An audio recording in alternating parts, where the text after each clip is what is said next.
JB, കേരളത്തിലിപ്പോൾ മതപരമായ ഇടപെടലുമായി സംഘപരിവാർ മുന്നോട്ട് വന്നിരിക്കുകയാണ്. അത് ഇനി കൂടുതൽ വർദ്ധിച്ചു വരാനേ സാധ്യതയുള്ളൂ. അതുകൊണ്ട് നിങ്ങളാദ്യം ഈ വീഡിയോ ഒന്ന് കണ്ടു നോക്കണം.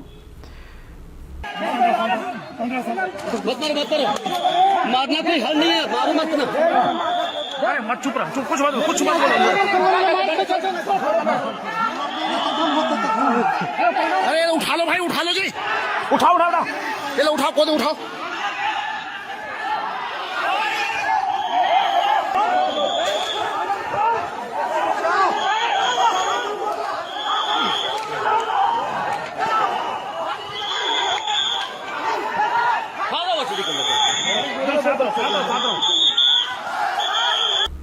ക്രൈസ്തവ ഈ ആരാധനാലയങ്ങളിലാണ് ഇപ്പോൾ ഈ സംഘപരിവാർ ഭീകരർ ഈ കടന്നാക്രമിക്കുകയും അവരുടെ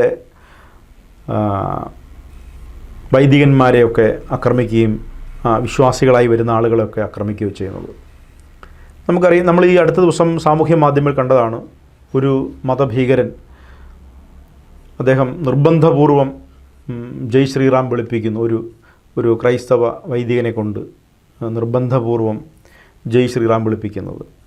നമ്മുടെ രാജ്യത്ത് ഇഷ്ടപ്പെട്ട മതത്തിൽ വിശ്വസിക്കാനും ഇഷ്ടപ്പെട്ട മതം ആചരിക്കാനും ഇഷ്ടപ്പെട്ട മതം പ്രചരിപ്പിക്കുവാനുള്ള ഒരു അനുവാദം നമ്മുടെ ഭരണഘടന അവരുടെ പൗരാവകാശത്തിൽ പറയുന്നുണ്ട്. അങ്ങനെ ഒരു അവകാശം നിലനിൽക്കെ ഇപ്പോൾ മോഹൻ ഭഗവതിനെ പോലെയുള്ള ആളുകൾ പറയുകയാണ്, ഇവിടെ ഭരണഘടനയൊന്നും നോക്കണ്ട, ഇത് ഹിന്ദു രാഷ്ട്രം തന്നെയാണെന്ന്. എനിക്ക് തോന്നുന്നു അദ്ദേഹത്തിന് വിവരമില്ലാത്തത് കൊണ്ടാണ് അദ്ദേഹം അങ്ങനെ പറഞ്ഞതെന്നാണ് ഞങ്ങൾക്ക് തോന്നുന്നത്. കാരണം ഇന്ത്യൻ ഭരണഘടന പറയുന്നത് ഇന്ത്യ ഒരു മതരാഷ്ട്രമല്ല എന്നുള്ളതാണ്. ഇന്ത്യ ഒരു മതരാഷ്ട്രമല്ല എന്ന് ഭരണഘടന തന്നെ പറയുമ്പോൾ ഇദ്ദേഹത്തിൻ്റെ വിവരക്കേട് കൊണ്ട് പറയുകയാണ് ഇന്ത്യ ഒരു ഹിന്ദു രാഷ്ട്രമാണെന്ന്. നമ്മൾ മനസ്സിലാക്കണം, ഇന്ത്യ ഒരു മതരാഷ്ട്രമല്ല എന്ന് പറയുമ്പോൾ തന്നെ ഇനി ഇനിയിപ്പോൾ മുസ്ലിങ്ങൾ 99% മുസ്ലിം ജനസംഖ്യ ഇന്ത്യയിൽ വന്നാൽ പോലും ഇന്ത്യ ഒരു മതരാഷ്ട്രമായി പ്രഖ്യാപിക്കാൻ കഴിയില്ല. ഹിന്ദുക്കൾ 99% വന്നാൽ പോലും രാഷ്ട്രീയപരമായ തെരഞ്ഞെടുപ്പിൽ അവർക്കൊരു പക്ഷേ അത് ഉപയോഗിക്കാം. അത് വളരെ ഗോപ്യമായി ഉപയോഗിച്ച് അങ്ങനെ ചെയ്യാം. ഇപ്പോഴും അങ്ങനെ ചെയ്യുന്നുണ്ട്. അങ്ങനെ ചെയ്യാമെന്നിരിക്കെ 99% ഹിന്ദു ഭൂരിപക്ഷം വന്നാലും ഇതൊരു ഹിന്ദു രാഷ്ട്രമായി പ്രഖ്യാപിക്കാൻ കഴിയില്ല. നമ്മുടെ ഭരണഘടന ആ ഉറപ്പ് നമുക്ക് നൽകുന്നുണ്ട്. അപ്പോൾ ഇത് കണ്ട് ഈ തലയ്ക്ക് ഭ്രാന്ത് പിടിച്ച കുറേ മതവാദികൾ ഇപ്പോൾ ഹിന്ദു രാഷ്ട്രമാണെന്ന് വാദിക്കാൻ ശ്രമിക്കുന്നു. നേതാവിന് തന്നെ വട്ടുപിടിച്ചാൽ പിന്നെ അണികളുടെ കാര്യം പറയേണ്ടതുണ്ടോ എന്നാണ് ഞങ്ങൾക്ക് ഈ വിഷയത്തിന് ഞങ്ങൾക്ക് അഭിപ്രായമുള്ളത്.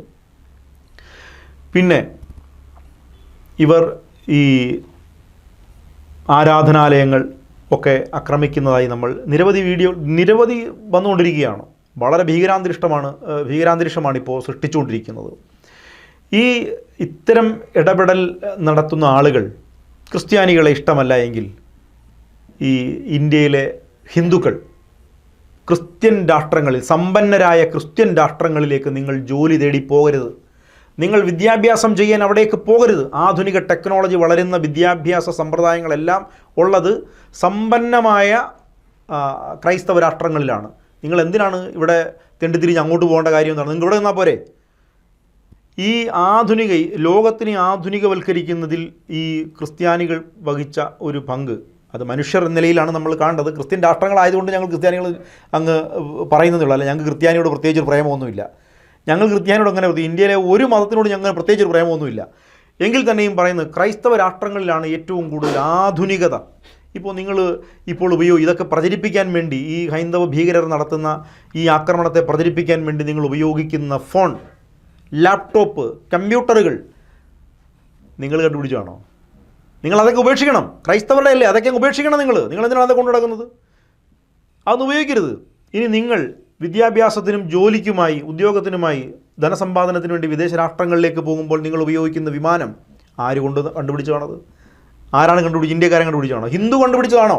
ഹിന്ദു കണ്ടുപിടിച്ചതല്ല. നിങ്ങൾ ഉപേക്ഷിക്കണം അത്. നിങ്ങളങ്ങ് ഉപേക്ഷിക്കണം അത്. ഇനി നിങ്ങൾ ഈ ഇന്ത്യയിലെ ഏറ്റവും വലിയ പൊതുമേഖലാ സ്ഥാപനമാണ് റെയിൽവേ. ബ്രിട്ടീഷുകാർ ഈ ക്രിസ്ത്യാനികളോട് വന്നതിന് ശേഷം അവരുണ്ടാക്കിയതാണ് ഈ സാധനം. നിങ്ങളെന്താണ്, ക്രിസ്ത്യാനികളെ ഇഷ്ടമല്ലെങ്കിൽ നിങ്ങൾ ട്രെയിനിൽ കയറരുത്. നിങ്ങൾ ട്രെയിനിൽ കയറുകയേ ചെയ്യരുത്, നിങ്ങൾ റെയിൽവേ സ്റ്റേഷനിൽ പോകരുത്, നിങ്ങൾ റെയിൽവേ ടിക്കറ്റ് എടുക്കരുത്, നിങ്ങൾ അവിടെ ജോലിയും റെയിൽവേയിൽ ക്രിസ്ത്യാനി കണ്ടുപിടിച്ചതാണ്, ക്രിസ്ത്യാനികൾ ബ്രിട്ടീഷുകാരുടെ കൊണ്ടുവന്ന് ക്രിസ്ത്യാനികൾ കണ്ടുപിടിച്ചതാണ്, അതുകൊണ്ട് ഞങ്ങൾ ട്രെയിനിൽ കയറുന്നില്ല എന്ന് പറഞ്ഞാൽ റെയിൽവേയിൽ ലഭിക്കുന്ന ജോലി പോലും നിങ്ങൾ ഉപേക്ഷിക്കണം. നിങ്ങൾ തയ്യാറാവുമോ? തയ്യാറാകത്തില്ല. നിങ്ങൾ മുസ്ലിം വിരോധം പറയുന്നുണ്ട്, ഇസ്ലാമിക വിരോധം നിങ്ങൾ പ്രചരിപ്പിക്കുന്നു. ഇസ്ലാമിക വിരോധം പ്രചരിപ്പിക്കുന്നത് നിങ്ങൾ എന്തിനാണ്? ഈ 18 വയസ്സ് പൂർത്തിയാകുമ്പോൾ നിങ്ങൾ എടുക്കുകയാണ് പാസ്പോർട്ട്. എങ്ങനെയൊരു പാസ്പോർട്ട് ഒപ്പിച്ചുകൊണ്ട് നിങ്ങൾ നേരെ അറബി രാജ്യങ്ങളിൽ പോകും. നിങ്ങൾ എന്തിനാണ് ജോലി ചെയ്ത് അവിടെ ചെന്ന് തെണ്ടിത്തിരിഞ്ഞ് അവൻ്റെ ഉച്ഛിഷ്ടം വരെ കഴിച്ചിട്ടാണ് അവിടുന്ന് പണവുമായിട്ട് നിങ്ങൾ ഇവിടെ വരുന്നത്? ഈ പണം കൊണ്ടുവന്നിട്ടാണ് നിങ്ങൾ മുസ്ലിം വിരുദ്ധ പ്രചരിപ്പിക്കുന്നത്. എന്തിനാണ് അതിൻ്റെ ആവശ്യം? അതിൻ്റെ ആവശ്യം എന്താണ്? അപ്പോൾ ഇത്തരം കാര്യങ്ങളൊക്കെ ചെയ്യുകയും അവരിൽ നിന്ന് ആനുകൂല്യം, ഈ കേരളം മാത്രം നിങ്ങളത് പരിശോധിച്ച്, കേരളം എന്ന് പറയുന്നത് യഥാർത്ഥത്തിൽ പ്രവാസികളുടെ ശമ്പളം കൊണ്ടുവന്ന് സമ്പുഷ്ടമായ ഒരു സംസ്ഥാനമാണ്. മറ്റു സംസ്ഥാനങ്ങളെ അപേക്ഷിച്ച് കേരളത്തിൻ്റെ പ്രത്യേകത അതാണ്. ഏറ്റവും കൂടുതൽ വിദേശ പണം വരുന്ന ഒരു സംസ്ഥാനമാണ്. ഇപ്പോൾ നിങ്ങൾ പരിശോധിച്ചാൽ നിങ്ങൾക്ക് മനസ്സിലാകും. തിരുവല്ല താലൂക്കൊക്കെ അതിന്, തിരുവല്ല, റാന്നി, അത്തരം ചില താലൂക്കുകളൊക്കെ പരിശോധിച്ച് നിങ്ങൾക്ക് വളരെ കൃത്യമായിട്ട് മനസ്സിലാകും അത്. നിങ്ങൾ എന്തിനാണ് പിന്നെ അവരും ജീവിച്ചോട്ടെ, അവർ മനുഷ്യരല്ലേ, അവർ മനുഷ്യരാണ്, അവരുടെ ജീവിക്കട്ടെ, അവർക്ക് മതം പ്രചരിപ്പിക്കാനുള്ള അവകാശമുണ്ട്, ഒരു മതം പ്രചരിപ്പിക്കട്ടെ. പിന്നെ ഇതിലൊരു കുഴപ്പവും കൂടെ, ഇത്രയും പറയുമ്പോൾ ഇതിലൊരു കുഴപ്പവും കൂടി ഞങ്ങൾക്ക് ചൂണ്ടിക്കാണിക്കാനുണ്ട്. ആ കുഴപ്പം എന്ന് പറയുന്നത്, ഈ ആക്രമിക്കപ്പെടുന്ന ആളുകളെല്ലാവരും ഈ രാജ്യത്തെ തദ്ദേശീയരായിട്ടുള്ള പട്ടിക വിഭാഗക്കാരായിട്ടുള്ള അല്ലെങ്കിൽ ഗോത്രവർഗക്കാരായിട്ടുള്ള ആളുകളാണ് ആക്രമിക്കപ്പെടുന്നത്. ഈ മതപരിവർത്തനത്തിന് വേണ്ടി അവിടെ ചെല്ലുന്നത് സവർണ ക്രൈസ്തവരാണ്, അതുകൊണ്ട് ആനുകൂല്യം ഉണ്ടാക്കുന്ന ധനസമ്പാദനം നടത്തുന്ന അവരാണ്. പക്ഷേ ആക്രമിക്കപ്പെടുന്നത് ഈ പാവപ്പെട്ട ആളുകളാണ്. ഈ പാവപ്പെട്ട ആളുകൾ ഹിന്ദുമതത്തിലെ അസമത്വം കൊണ്ടും സ്വൈര്യതയില്ലായ്മ കൊണ്ടും വിവേചനമില്ലായ്മ കൊണ്ടുമാണ് അവർ മറ്റു മതം സ്വീകരിക്കാൻ തയ്യാറാകുന്നത്. നിങ്ങളുടെ മതത്തിൻ്റെ പങ്ക്, സാമ്പത്തികം, ഭൂമി, ഉദ്യോഗം, ഇതൊക്കെ അവർക്ക് വീതം വെച്ച് കൊടുത്താൽ ആ അവകാശങ്ങൾ അവർക്ക് നിഷേധിക്കുന്നത് കൊണ്ടല്ലേ അവരത് വിട്ടുപോകേണ്ടി വരുന്നത്. അപ്പോൾ അത്തരം സാഹചര്യത്തിലേക്ക് നിങ്ങൾ വഴിയൊരുക്കുക എന്ന് പറഞ്ഞാൽ രാജ്യത്ത് മത തീവ്രവാദം സൃഷ്ടിക്കുക എന്നുള്ളതാണ്.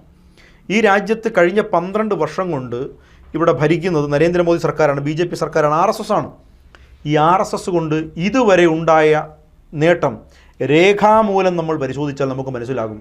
രാജ്യത്ത് ഏറ്റവും കൂടുതൽ കലാപം ഉണ്ടായിക്കൊണ്ടിരിക്കുന്നു, സംസ്ഥാനങ്ങളിൽ ഏറ്റവും കൂടുതൽ കലാപം. നിങ്ങൾ ആക്രമിക്കുന്ന ആരെയാണ്? രാജ്യത്തെ പട്ടികജാതിക്കാരനെയും പട്ടികവർഗ്ഗക്കാരനെയാണ് നിങ്ങൾ ആക്രമിക്കുന്നത്. മണിപ്പൂരിൽ ആക്രമിക്കപ്പെട്ടവരാരാണ്? പട്ടികജാതി സമൂഹത്തിൽ നിന്നും ഗോത്ര വിഭാഗത്തിൽപ്പെട്ട ആളുകൾ. അവരിഷ്ടപ്പെട്ട മതം സ്വീകരിക്കും. ഒരു മനുഷ്യൻ്റെ പൗരാവകാശത്തിൽപ്പെട്ട കാര്യമാണത്, പൗരസ്വാതന്ത്ര്യത്തിൽപ്പെട്ട കാര്യമാണ്, അവർ ചെയ്യും. നിങ്ങൾ എന്തിനാണ് അതിനെ ആക്രമിക്കുന്നത്? അപ്പോൾ ഭൂരിപക്ഷം വരുന്ന പട്ടികജാതി പട്ടികവർഗ സമൂഹങ്ങളെ ആക്രമിച്ചുകൊണ്ടാണ് ഇങ്ങനെ നിങ്ങൾ മുന്നോട്ട് പോകുന്നത്. ഇത് നിങ്ങൾ മതം, സാഹോദര്യം ഇതൊക്കെ പറയുമ്പോൾ നിങ്ങൾ പറയുന്നത് ഇത് വന്നു കയറിയവർ മതങ്ങളാണെന്നാണ് പറയുന്നത്. വന്നു കയറിയ മതങ്ങൾ. നിങ്ങളതിനെ രാഷ്ട്രീയപരമായി, ചരിത്രപരമായി, സാമൂഹ്യപരമായി നിങ്ങളത് പരിശോധിക്കണം. നിങ്ങൾ അംബേദ്കറിൻ്റെ വോള്യമുണ്ട്, അംബേദ്കർ വോള്യങ്ങൾ നിങ്ങൾ പരിശോധിക്കണം, നിങ്ങൾക്കത് മനസ്സിലാകും. വന്നു കയറിയ മതത്തിന് ലിസ്റ്റ് എടുത്തു കഴിഞ്ഞാൽ നിങ്ങൾക്ക് മനസ്സിലാകും. ഇപ്പോൾ ഇസ്ലാമിക മതം ഇവിടെ വന്ന മതമാണ്, ഇസ്ലാമിക മതം ഇവിടെ വന്ന മതമാണ്. പിന്നെ ക്രൈസ്തവ മതം ഇവിടെ വന്ന മതമാണ്, മിഷണറിമാരുടെ പ്രവർത്തിപ്പിച്ച മതമാണ്, വന്ന മതമാണ്. ഇനി നിങ്ങൾ ഹിന്ദുമതം, ഹിന്ദുക്കൾ എന്ന് പറയുമ്പോൾ അതിൻ്റെ ചരിത്രപരമായ, സാമൂഹ്യപരമായ പശ്ചാത്തലം നിങ്ങൾ പരിശോധിക്കുക. ഹിന്ദുക്കൾ എന്ന് പറയുന്ന ആളുകൾ ഇവിടെ വന്നവരാണ്, ഇന്ത്യയിൽ വന്ന ആളുകളാണ്. മധ്യ ഏഷ്യയിൽ നിന്നും ഇവിടേക്ക് കുടിയേറിയ ആളുകളാണ്. തദ്ദേശീയരായ ആളുകൾ എന്ന് പറയുന്നതല്ല, ഇവിടുത്തെ ഈ SC ST OBC എന്ന് പറയുന്ന ആളുകൾ ഇവിടുത്തെ ആളുകളാണ്, ഇവിടെ വന്നു കയറിയ ആളുകളാണ്. ഈ ഹിന്ദു എന്ന് അവകാശപ്പെടുന്ന ആളുകൾ അങ്ങനെ തന്നെയാണ്, ഇവിടെ വന്നു കയറിയ ആളുകളാണ്. നിങ്ങൾ ഈ 3000 വർഷത്തിനടുത്തുള്ള ചരിത്രം പറയുന്ന ബുദ്ധമതമാണ് ഇന്ത്യയുടെ മതമെന്ന് പറയുന്നത്. നിങ്ങളിനി മതം, ഞങ്ങളൊക്കെ ഒരു മതത്തിലും അങ്ങനെ പ്രത്യേക താല്പര്യം കാണിക്കുന്ന ആളുകളാണ്. പക്ഷേ നിങ്ങൾ ചരിത്രം പറഞ്ഞ് ജയിക്കാൻ നോക്കുമ്പോൾ ഇന്ത്യയിൽ ഉത്ഭവിച്ച മതം എന്ന് പറയുന്നത് ബുദ്ധമതമാണ്. ഇന്ത്യയുടെ മതം എന്ന നിലയിൽ നിങ്ങൾ പരിശോധിച്ചാൽ ബുദ്ധമതമാണ്. അത് ചരിത്രപരമായി നിങ്ങൾക്ക് മനസ്സിലാകും. നിങ്ങൾ എന്തുകൊണ്ടാണ് ബുദ്ധമതത്തെ എതിർക്കുന്നത് വെച്ചാൽ, ബുദ്ധമതത്തിൽ നിങ്ങൾ ശാസ്ത്രത്തെ അംഗീകരിക്കാൻ തയ്യാറാകുന്ന ലോകത്തിലെ മതമാണ് ബുദ്ധമതം എന്ന് പറയുന്നത്. സാഹോദര്യത്തെ അംഗീകരിക്കുന്ന മതമാണ് ബുദ്ധമതം എന്ന് പറയുന്നത്. ഇക്വാലിറ്റി, തുല്യതയെ ബോധ്യപ്പെടുത്തുന്ന മതമാണ് ഈ ബുദ്ധമതം എന്ന് പറയുന്നത്. ചികിത്സാ രീതികളെ, ആയുർവേദ, മറ്റ് സാങ്കേതിക ചികിത്സാ രീതികളെയൊക്കെ അംഗീകരിക്കുന്ന മതമാണ്. വിദ്യാഭ്യാസ സമ്പ്രദായത്തെ അംഗീകരിക്കുന്ന മതമാണ് ബുദ്ധമതം എന്ന് പറയുന്നത്. ലോകത്തിൽ യൂണിവേഴ്സിറ്റികൾ സ്ഥാപിച്ച മതം, തക്ഷശിലയും വിക്രംശിലയും നളന്തയും അടക്കമുള്ള 27ഓളം വരുന്ന സർവകലാശാലകൾ സ്ഥാപിച്ച മതമാണ് ബുദ്ധമതം എന്ന് പറയുന്നത്. അപ്പോൾ ഇതിനെയൊക്കെ യുക്തിബോധത്തെ നിങ്ങൾ അംഗീകരിക്കാത്തത് കൊണ്ടാണ് നിങ്ങൾ ബുദ്ധമതത്തെ അംഗീകരിക്കാതിരിക്കുന്നത്. ഇപ്പോൾ ഈ അടുത്ത സമയത്ത് ശശികല പറഞ്ഞത്, KP ശശികല പറഞ്ഞത്, ഞാൻ ഭാരതത്തിൻ്റെ മതമാണ് ബുദ്ധമതം എന്നൊക്കെയാണ് പറയുന്നത്.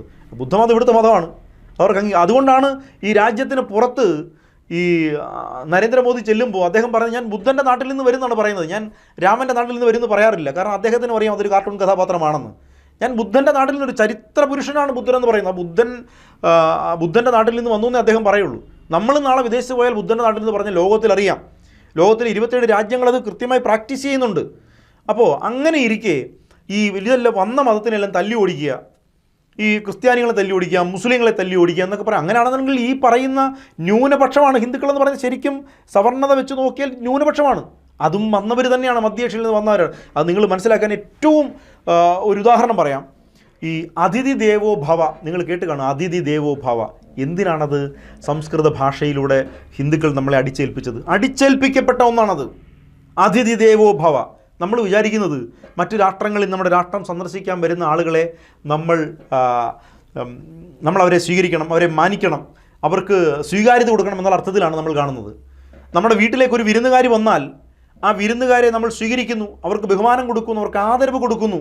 അങ്ങനെ അതിഥി ദേവോ ഭവ എന്നല്ല അല്ല. ഹിന്ദുക്കൾ എന്ന് പറയുന്ന ആളുകൾ മധ്യ ഏഷ്യയിൽ നിന്ന് വന്നതാണ്.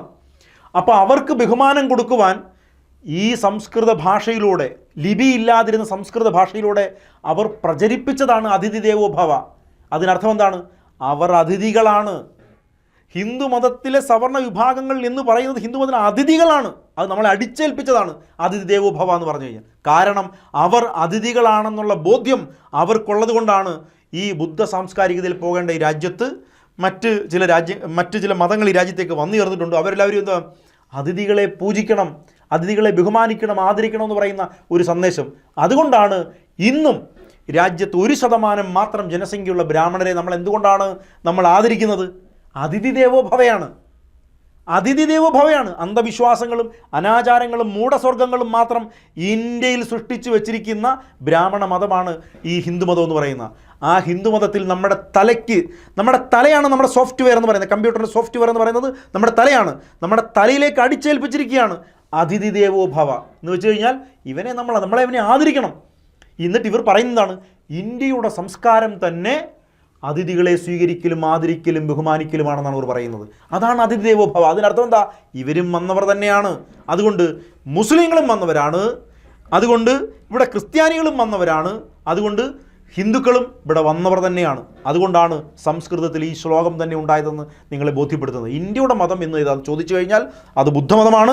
അതാണ് ലോകത്തിലെ ഏറ്റവും സാംസ്കാരികത നിറഞ്ഞ മതം, വിദ്യാഭ്യാസത്തെ അംഗീകരിക്കുന്ന മതം, പരിപോഷിപ്പിക്കുന്ന മതം, സർവകലാശാലകൾ സ്ഥാപിച്ച മതം, ശാസ്ത്ര സാങ്കേതിക വിദ്യകളെ അംഗീകരിക്കുകയും ആ പുരോഗമനപരതയെ അംഗീകരിക്കുകയും യുക്തിബോധത്തിൻ്റെ മതമാണ് ബുദ്ധമതം എന്ന് പറയുന്നത്. ജയ് ഭീം.